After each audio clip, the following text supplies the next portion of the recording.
told you that the Vietnam War was started with a lie, and that the phrase conspiracy theorist was actually invented by the CIA to shut people up who figured out about it. Let's talk about how the government gaslit an entire generation into war and then smeared anybody who questioned it. In 1964, President Lyndon B. Johnson told the American public that a U.S. ship called the USS Maddox had been attacked by North Vietnamese forces in the Gulf of Tonkin. Except for that second attack, yeah, it never happened. No, not like maybe didn't happen, like definitely didn't happen. It was a complete fabrication.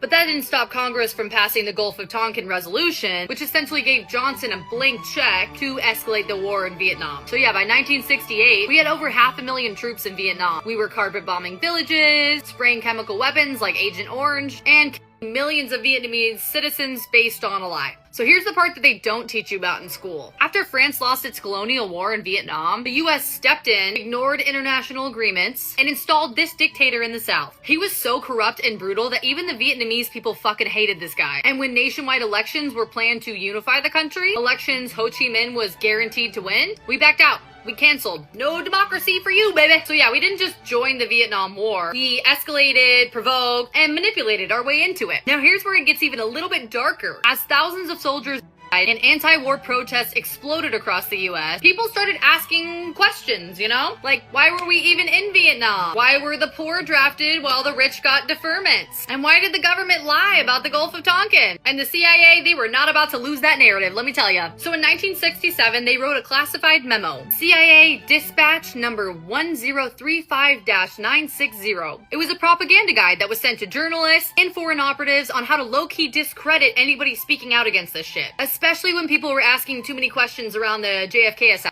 This memo wanted to call these people conspiracy theorists, because that term didn't really exist before then. And then it was weaponized to shame critical thinkers, equating questioning the government with being absolutely unhinged, batshit crazy out of your mind. Oh, and it worked. Think about that for a second. The Vietnam War was escalated with a provable lie, sustained by media propaganda, and shielded by a weaponized insult that's still used today. Conspiracy theorists back then didn't mean crazy, it just meant somebody who wasn't buying the government's bullshit. And honestly, the people that they were calling crazy were fucking right. So next time somebody says, well, the government would never do that, just remind them that they already did. And they made sure that you would be too embarrassed to say anything about it. And if you think this is fucking crazy, just wait till you hear what we did in Panama. Follow for more deep dives they don't want you to know.